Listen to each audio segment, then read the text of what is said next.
Abençoados com todas as sortes de bênçãos.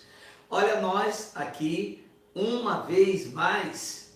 Opa, que alegria! Eu espero que todos vocês tenham passado um dia próspero, feliz. Sim, como é próprio daqueles que exercem a sua confissão de fé e vivem nesta terra como herdeiros de Cristo, reinando em vida e em perfeita vitória.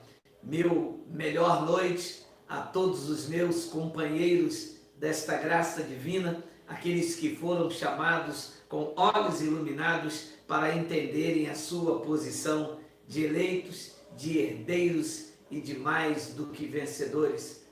Bem-vindos todos, bem-vindos. É uma alegria poder compartilhar todos os dias com vocês de uma porção do Evangelho da Graça de Cristo. Como está sendo bom, hein? Estamos mais próximos, todos os dias mergulhamos fundo nesse pão fresco chamado Evangelho da Graça de Deus. Bom, o tema desta nossa live, desta Pérola da Graça, é o que é o Evangelho da Graça de Deus? Porque a mim me parece que há uma resistência muito grande, né? E muitas pessoas rejeitam o Evangelho. O que é o Evangelho? É uma heresia? Primeiro que esta palavra heresia quer dizer aquilo que é contra os dogmas instituído por um credo, por uma religião, pela igreja. Então tudo aquilo que vai contra o que se foi colocado aí como diretrizes para o povo, é uma heresia. Se podem nos dizer assim, sim, somos contra o que está aí como igreja. A verdade é que houve pouca manifestação do Evangelho neste Brasil. Poucas vezes ouvimos um Evangelho puro e cristalino. E as pessoas se espantam, claro, com muita energia. Já ouvimos alguns pregadores que pensávamos então que eles pregavam o Evangelho, mas tinha um pouco de fermento aqui, tinha um que tinha dízimo, o dízimo imposto, defendia a placa, a autoridade, era o apóstolo, era o Deus mesmo. Então acabou fermentando e não deu em nada. E no meio disso gerou uma idolatria, carnalidade.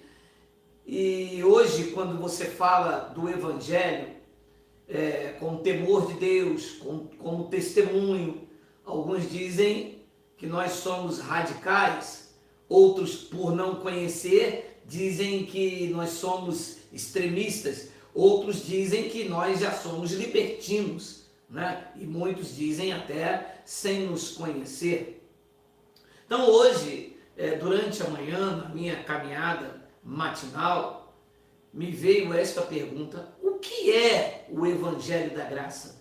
É uma nova doutrina? É uma heresia? O que é? Ora, o próprio texto já responde. Atos, capítulo de número 20, versículo de número 32. Vamos ver o que Paulo disse. Na verdade, Lucas relatando o que Paulo disse, né? Atos não é revelação do Evangelho.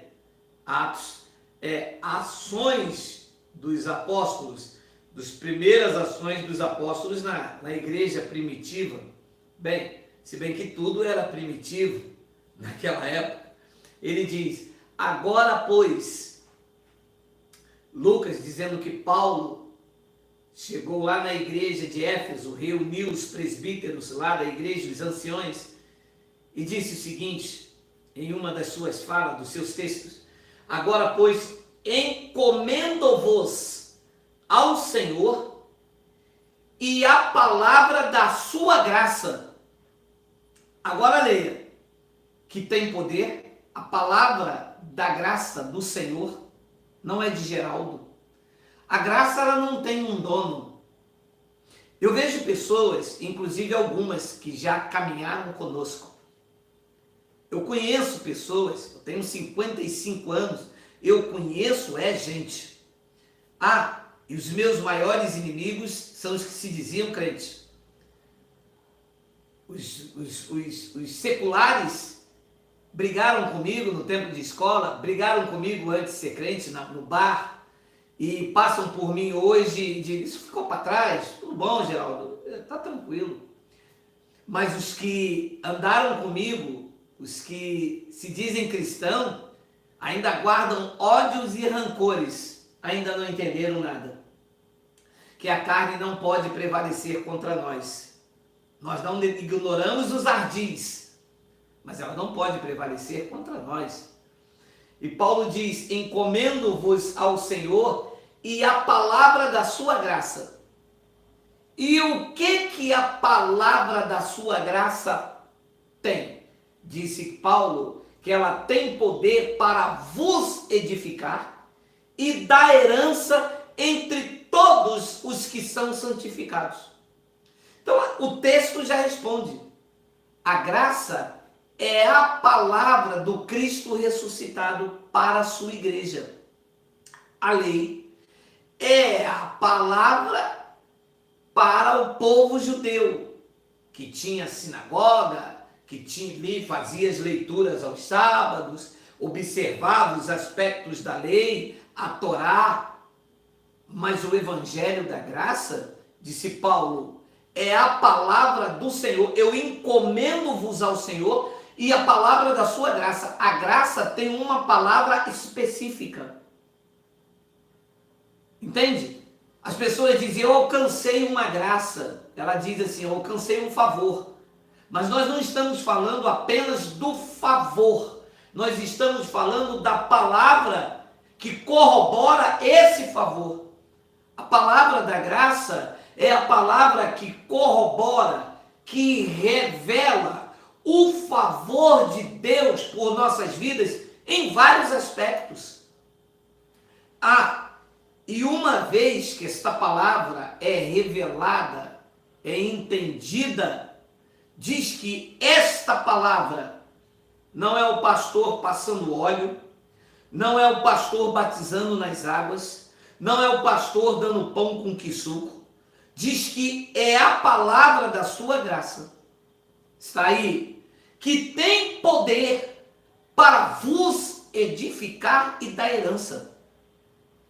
Veja, a única forma da igreja ser edificada é quando ela recebe a palavra da graça. Fora disto, o que se edifica, o que se estrutura, são os prédios e os seus patronos. Então a graça de Deus, ela é a palavra do Evangelho, dos feitos de Cristo. O que Cristo fez por nós, o que Cristo tem para nós, o que nós somos através de Cristo, a sua justiça, o seu juízo, a sua manifestação, fez de nós a sua morada. Não sabíamos disso. Até pouco tempo atrás, para nós a morada de Deus era um templo erguido por um homem lá em Belém do Pará, ou lá no Brás, em São Paulo, e que levavam a Arca da Aliança. Olha como nós éramos cegos. E toda aquela pompa, homens de brancos representando os sacerdotes, carregando a Arca da Aliança, num prédio lá no Brás de quase 300 e poucos milhões de reais, estão dizendo, lá é o templo de Deus. A palavra da graça é isto. É mostrar a nossa herança, é iluminar os nossos olhos e nos ver como templo. Esta é que é a realidade. Éramos vistos como ovelhas, somos vistos como filhos. Então esta é uma palavra que edificou as nossas vidas. Então, a graça de Deus é isto. É uma palavra que edifica. É uma palavra que dá herança, que mostra o seu direito em Cristo. Então, esta palavra, ela se dá em dois momentos interessantes na história da vida. O primeiro momento em que esta palavra foi revelada, o primeiro momento em que esta palavra chegou aos corações foi através do apóstolo Paulo. Ele disse, pregando a igreja de Éfeso, a igreja que se reunia. Ele não pregava numa igreja localizada e dizia, aqui está a igreja, como eu já cansei de ouvir, aqui é o endereço de Deus nesta terra. Isto é uma altivez, isto é uma pavonice. O endereço de Deus nesta terra é onde está o eleito. O endereço de Deus é onde você está. Porque Deus mora em você, habita no teu espírito. Então, o primeiro momento histórico desta manifestação, desta palavra revelada, se deu com o apóstolo Paulo. Quando Paulo chega em Jerusalém, os seus amigos se tornaram inimigos. Os fariseus que andavam com ele no Sinédrio, que andavam com ele ali, ele sobrepujava a todos os da sua idade. Segundo a lei, ele era fariseu, tinha amigos fariseus que observavam a lei de forma pontuada. Quando ele chega em Jerusalém, depois de receber esta revelação, depois de ficar 14 anos no monte lá na Arábia, quando ele chega lá, os seus amigos se tornaram inimigos. E os seus inimigos, dos quais ele perseguia, se tornaram os seus amigos. Ele foi incluído na comunidade por Barnabé. Ninguém queria receber, pensava que ele era um espião. Então ninguém conhecia o que era a graça de Cristo. Quando Paulo chega com esta revelação, diz que algumas pessoas em Atenas lhe disseram, o que vem dizer este tagarela? Outros disseram, parece pregador de outros deuses. Outros diziam, não, nos traz uma nova doutrina. Sim, naquele momento da história, o que Paulo pregava era novo, porque o que prevalecia? A lei de Moisés e os seus aspectos. Apesar de Cristo já ter ressuscitado, mas as pessoas continuavam indo no templo. Tu te lembras de Pedro e João que iam no templo na Porta Formosa? O templo estava lá de pé. E seus aspectos, os sacerdotes continuavam. Então, o primeiro momento se dá quando Paulo chega naquele contexto, no centro da adoração judaica, e confronta eles com a Torá.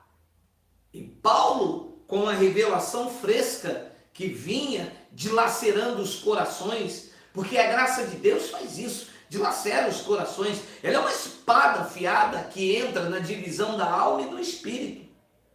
Então este foi o primeiro momento. Tudo era novo e contraditório. Ele traçou isto como o bom combate da fé. As pessoas, quando ouviam Paulo falar, ficavam extasiadas. Porque não é apenas falar da boca para fora.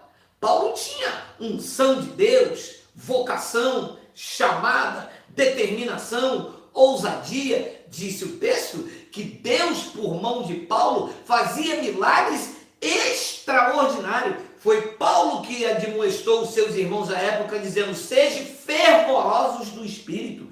Tinha unção, determinação e sabia que quem o colocou de pé não iria derrubar.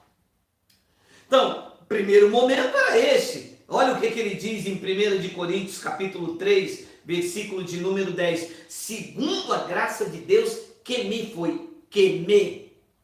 não foi nos a revelação. Quando ele diz segundo a graça, foi a revelação. O dom da graça está em todos, mas a revelação estava em Paulo.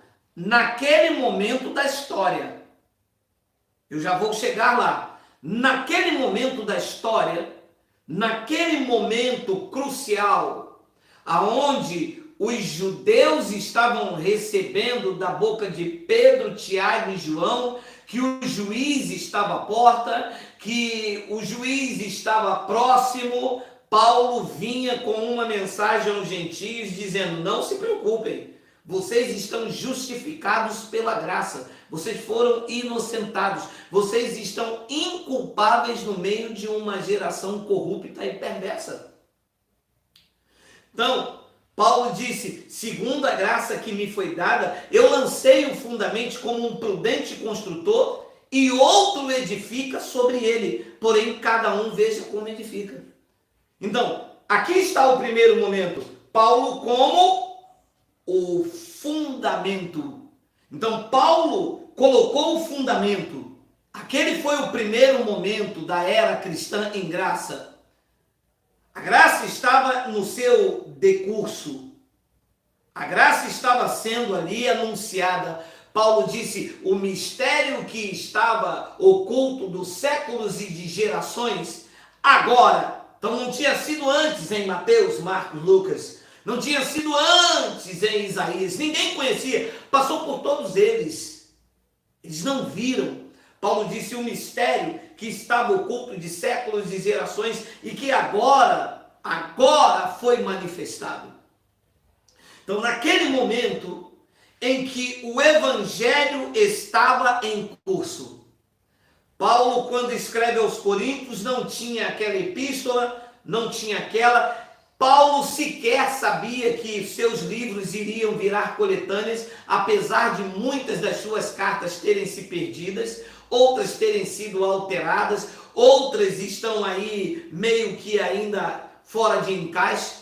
Mas Paulo jamais imaginou que nós estaríamos hoje no século, no ano 2020, fazendo uma junção, um apanhado de algumas coisas que chegou até nós e elaborando, montando um quebra-cabeça e vivendo o outro tempo da mensagem da graça.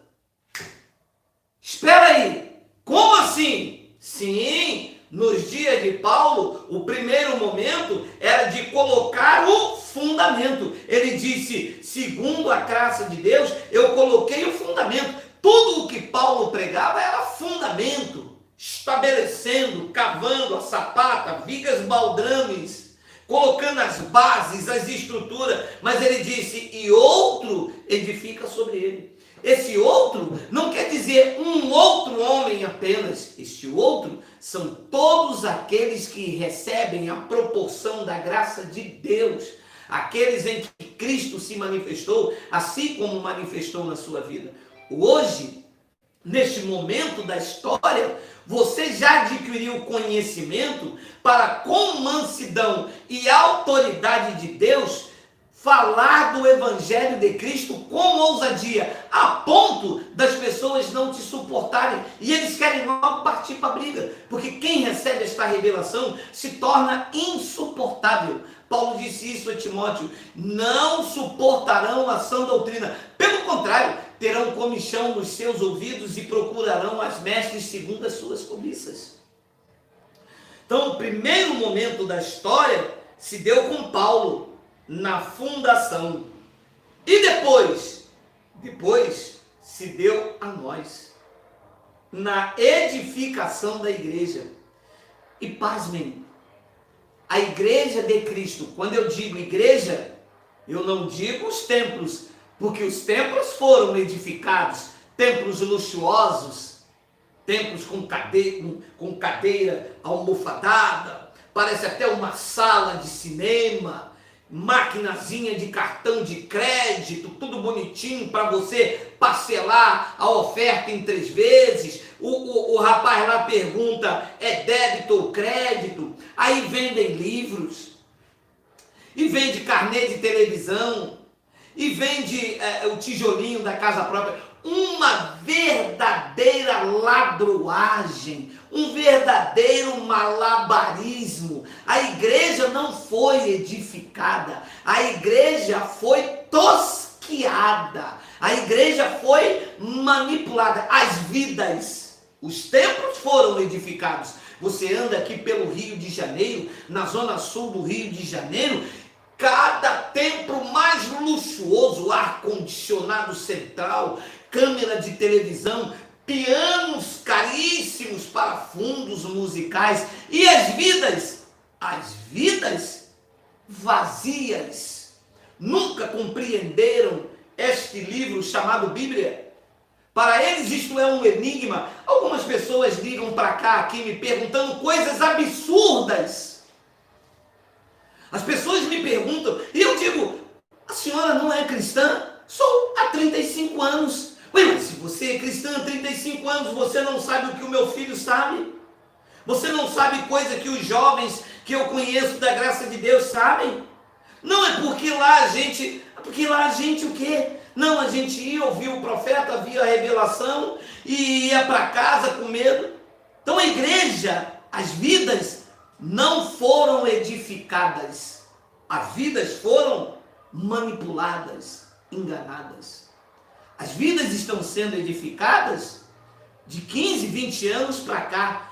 E com esse evento do YouTube, eles estão em pânicos e desesperados, porque outrora só tinha acesso ao conhecimento quem fazia o curso de teologia, e eles davam lá o veneno em doses homeopáticas de acordo com as suas necessidades para formar aquele homem para edificar as sinagogas deles. Hoje você abre aqui o YouTube e você tem acesso, meu irmão, a conteúdos extraordinários acerca do reino.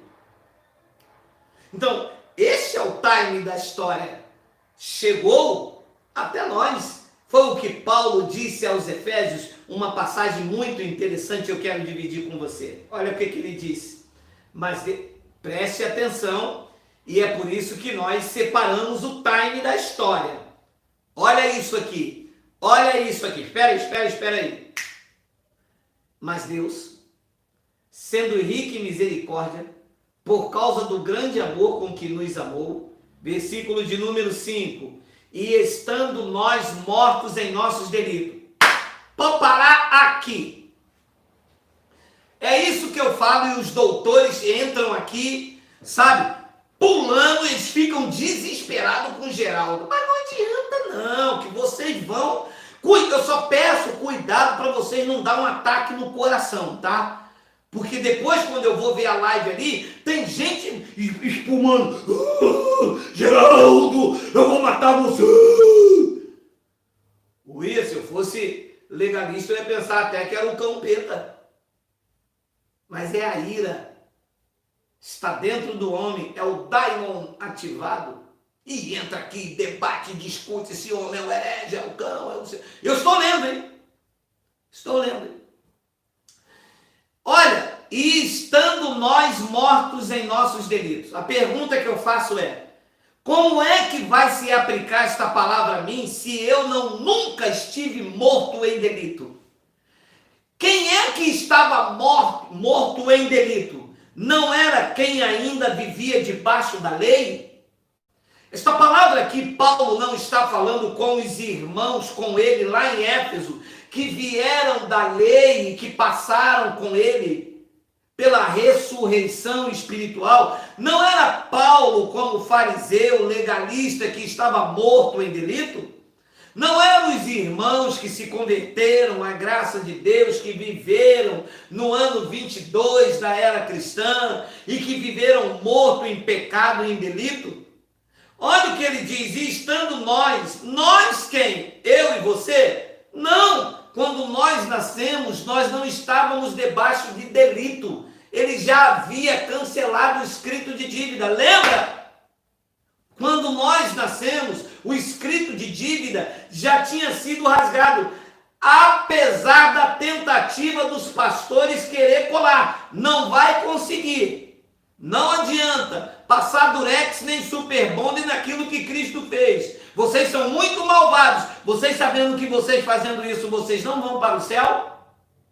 Hein? Malvados. Isso é muito feio, seus malvados. Ele rasgou o escrito de dívida, vocês querendo colar com durepox, com o super bonder da lei de Moisés, né? Para aprisionar as pessoas, dizer que as pessoas têm que dar dízimo, fazer campanha, fazer voto. Não vai dar certo. Não vamos deixar. Eu e esse montão de vidas que hoje estão se levantando pelo grupo do WhatsApp, pelo Facebook, pelo YouTube, estamos aqui firmes na graça para entender os mistérios revelados para este dia, porque nos dias de Paulo ele colocou o fundamento e nós aqui estamos agora edificando em cima da revelação da graça de Deus. Então, estando nós mortos em nossos delitos, nos deu vida juntamente com Cristo. Pela graça sois salvos. E juntamente juntamente com ele, olha a palavra, nos ressuscitou. Então, ressuscitou quem? Eles que estavam mortos. Ah, então eu não fui ressuscitado? Quando eu nasci, eu já estava com vida nele, meu irmão. Quando eu nasci, o meu espírito já estava vivificado. Eu, você, graças a Deus, nunca passamos pelo pecado da lei, pelos delitos da lei. Repito, quando nascemos, o escrito de dívida já havia sido rasgado. E juntamente com ele nos ressuscitou e nos fez assentar nos lugares celestiais em Cristo. Para que, Paulo, que ele fez isso com vocês aí? Para que, Paulo, que ele fez todas essas coisas? Ressuscitou vocês, vocês estavam mortos em pecados e delitos. Para que é que ele fez esta obra extraordinária? Você pode me explicar através das suas cartas, visto que você já não está entre nós? Leia. Para mostrar. Então, o que ele fez com aqueles irmãos nos dias de Paulo era para mostrar nos séculos vindouros.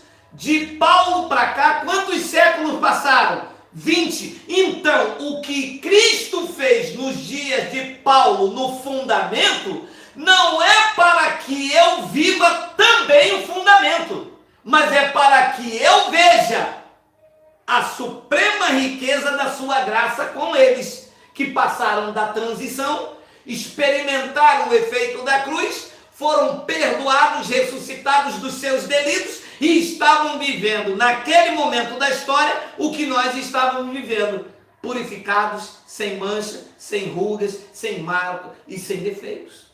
Então Paulo diz o que ele está fazendo aqui, a nós que estávamos mortos em pecados e nos delitos, é para mostrar no século vindouro, e de Paulo até nós, 20 séculos se passaram, significa que nós estamos vivendo esse time da história, os séculos vindouros, estamos vivendo a suprema riqueza da sua graça. Recebe? Eu recebo.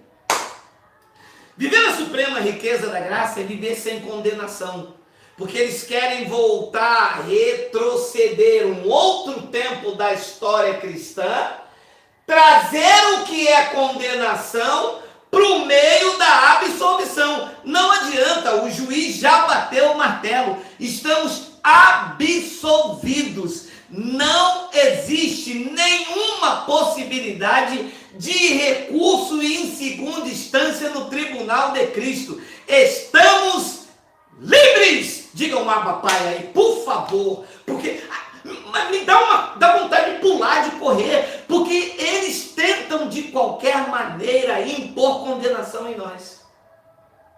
É só você olhar aí embaixo, aí, essa altura do campeonato, ele já entrar dizendo, herege, você vai para o inferno. Não adianta, nem que eu quisesse ir para esse lugar inventado por vocês, eu não iria. Nós somos de Cristo. Então, abençoados, isto aqui é o Evangelho da graça de Deus.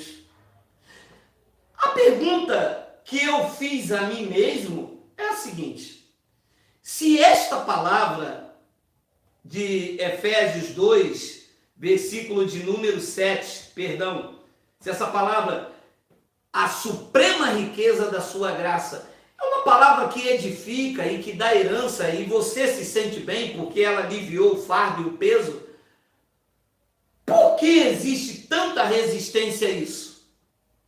Por que é que a igreja evangélica resiste à suprema riqueza da sua graça? Eu anotei aqui. Porque ela ameaça a dinastia pastoral. Até pouco tempo, o homem abriu uma igreja, registrava, e ele governava esta igreja, ganhando um salário, carro, dinheiro, e vinha o filho. Aí o filho jubilava, vinha o neto jubilava, vinha o bisneto jubilava, aí voltava o pai. Aí, sabe? Então, o Evangelho da Graça ameaça, vai anotando, a dinastia pastoral. Depois, a graça de Deus, a suprema riqueza, que está escrito aqui, a suprema riqueza da sua graça, acaba com o acharcamento da imposição dos dízimos. e isto os lobos ficam irados. Ficam para morrer, porque o acharcamento é muito grande. E em terceiro lugar, o Evangelho da Graça de Deus desmonta o palco do engano religioso.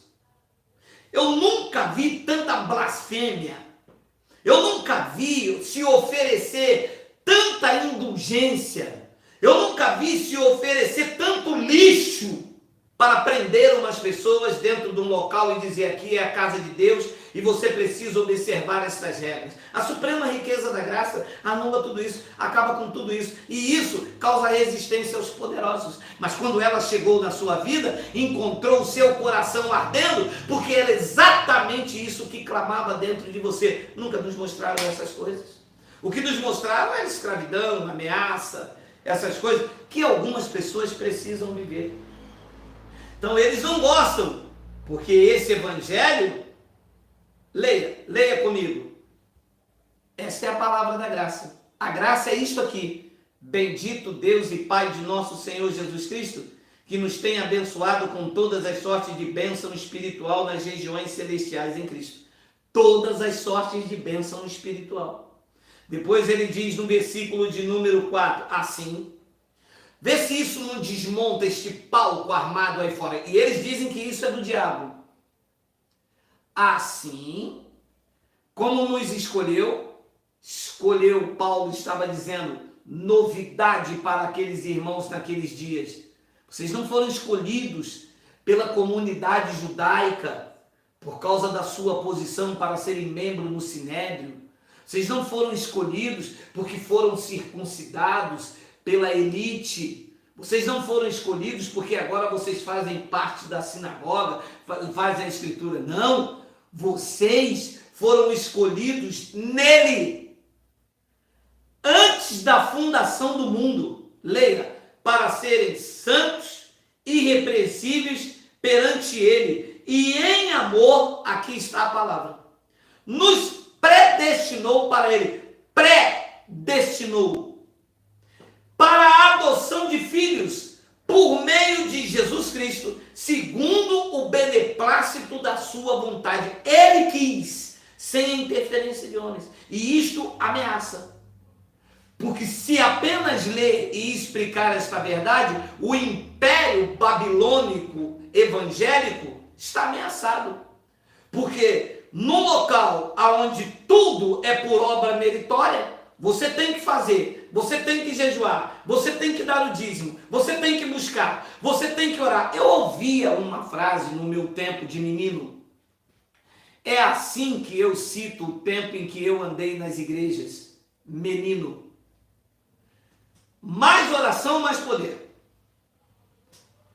Menos oração, menos poder. Os mais antigos devem se lembrar disso. Nenhuma oração, nenhum poder. Hoje, com maturidade, eu digo, mais evangelho, mais poder. Porque evangelho é o poder de Deus. E quando você tem mais evangelho, você entende que ficar de joelho 12 horas é oração na carne.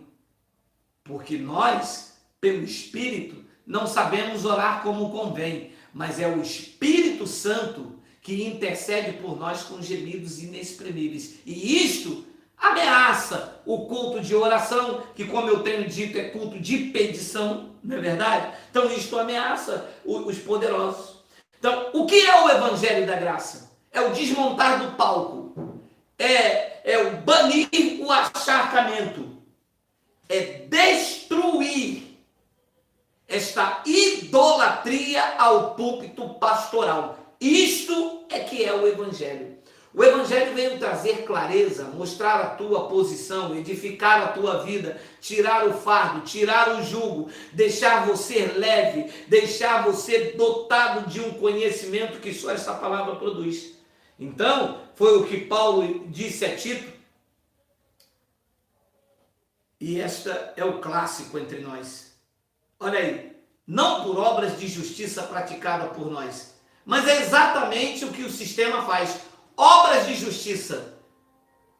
Eu oro, eu prego, eu jejuo, eu faço, eu dou o dízimo.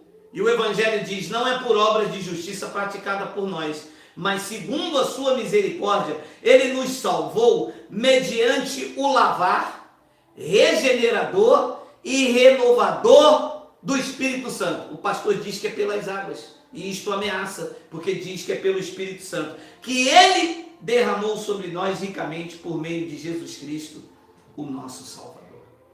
Então, graça é isto. Graça é o Evangelho revelado. Graça é entender a sua herança. Graça é entender o que Cristo fez por você. Graça é saber ser igreja. Nós não queremos igreja. Nós não queremos o lugar, a honra devida a Cristo. Nós queremos ser igreja. E só é igreja quem entende os benefícios que Cristo fez por cada um de nós. Nós estamos seguros, tranquilos e sem temor do mal. Esta é a palavra que nós temos praticado. Nós estamos reinando em vida e vivemos em perfeita vitória. Então, graça, ele tem dois times da história. O tempo da fundação e o tempo da edificação. Paulo viveu no tempo da fundação. E ele disse algo interessante que eu vou terminar com isso, para que você entenda. Olha só, Romanos 5,17. Leia comigo. Leia comigo. Se pela ofensa de um e por meio de um só reinou a morte, muito mais os que recebem a abundância da graça de Deus e o dom da justiça. Olha a palavra escrita aí. Reinarão. Então, estavam reinando? Não, ele disse reinarão num outro tempo. Na fundação? Não, na edificação. Nós estamos reinando em vida. Estamos num outro time da história. Estamos completos. Estamos daqui olhando o que aconteceu no primeiro momento da fundação. E estamos entendendo que algumas de suas falas estão para aqueles dias. Alguns dos eventos foram para aqueles dias. Para nós, as coisas excelentes. Fazemos um compêndio, uma junção de tudo que foi escrito para todas as igrejas e vemos o que serve para nós nesse time e aplicamos para vivermos os melhores dias de nossas vidas, independente da situação que se vive aí fora. Quero deixar para você o meu abraço, o meu boa noite. Talvez, possivelmente, não vou dar certeza, amanhã nós não teremos a nossa live. Vou fazer de tudo possível para estarmos juntos, porque eu tenho uma boa palavra. E no domingo, 10 horas e 20 minutos. Não perca, eu tenho uma palavra encorajadora para você e para a sua família. Faça lá um pão com maionese e pequi. Cozinha um pequi, bate na maionese, coloca em cima, joga um cheiro verde por cima, frita uns 2 ovos de gansa, joga por cima assim, pega um pão com cuscuz, faz um copo de refresco de quisuco, de maracujá e me aguarda. 10h20 eu tenho uma palavra maravilhosa. Vou mandar um abraço aí para alguns irmãos que ficam na expectativa. Nossa irmã Lourdes Milanês de Araraquara, Santa Cruz ou Santa Catarina, Patrícia Fonseca de Itabuna, Bahia, Dionilson de Colinas, Dorivaldo Silva de Santanópolis, Bahia, Edson Silva de Santa Cruz, um abração Edson, Rio de Janeiro, Tabata Borges de Salvador, Bahia, Walter Santos, Acaraju, Sergipe, Tadeu, Curitiba, Paraná, Everaldo e Maria de Fátima, Jorge Mirim de São Paulo, André Leles de Campinas, São Paulo, Irapuã, Carimbó, Nova Iguaçu, nossos vizinhos, Franci Correia, Passo do Lumiar, São Luís de Maranhão, Débora Brum da Silva de Queimados, Rodrigo Sena de Juiz de Fora, Romilson Souza de Brasília, Cristina e Gerandir de Guarujá, Fernando Natalino, Passo Fundo, Rio Grande do Sul, Maria Eduarda de Almeida de Vespasiano, Belo Horizonte, era para mim estar aí hoje, foi cancelado, tá? Foi adiado, melhor dizendo. Maria Eduarda de Almeida, repetir, William Wagner, Nova Gama, Goiás, Neurivan Vitor Jacintinho de Maceió, a Maquelen Evangelista e Eve de Belo Horizonte, a Maquelen, Vairatan Paiva Borges de Mossoró, Renê Ipatinga, Minas Gerais, Ana Luísa de Recife, de Pernambuco, Miriam Rodrigues, Igaraçu, Cristiano Damasceno, Terezinha, Piauí, Creiton Gomes, de Uberlândia, Francisco Laércio, de Pirapora, e só. Mas deixo aqui um abraço para todos os ministros, nosso irmão Ricardo Costa em Porto Alegre, nosso irmão Lael em Belo Horizonte, nosso irmão Elson de Jesus, lá na Bahia, nosso irmão Ney Soares. Olha aqui, vocês de São Paulo, deixa eu falar uma coisa para vocês. Zona Leste de São Paulo, você aí próximo de Santo André, aí na Zona Leste de São Paulo, Jardim Santa Madalena, nós estamos com os irmãos se reunindo em graça, graça pura, sem mistura, nosso irmão Ney Soares e Alexandre Ribeiro. Você que tem aí o meu telefone, o meu WhatsApp, entre em contato comigo que eu passo o telefone dos nossos irmãos, vão lá se reunir, eu vou estar com eles em novembro, vamos fazer uma vez por ano, eu estou com os nossos irmãos. Um grande abraço a todos, o meu carinho, o meu respeito, fica aqui esta palavra breve para a edificação de todos os irmãos. Um grande beijo, um grande abraço, estamos juntos, assim é, graça e paz. Até amanhã, abençoados. Até amanhã.